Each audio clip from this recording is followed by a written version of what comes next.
ফুঁসে উঠেছে সাগর, বড় বড় ঢেউ আছড়ে পড়ছে তীরে। বঙ্গোপসাগরে লঘুচাপের কারণে পটুয়াখালীর কুয়াকাটায় বিরাজ করছে বৈরী আবহাওয়া।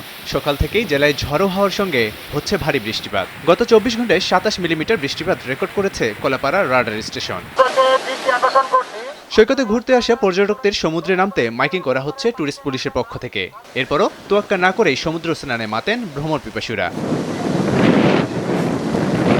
গতকালে আবহাওয়া খুব খারাপ ছিল, আমরা এই আবহাওয়ায় নামতে পারি নাই, এখন নামছি, তারপরও অনেক ভয়।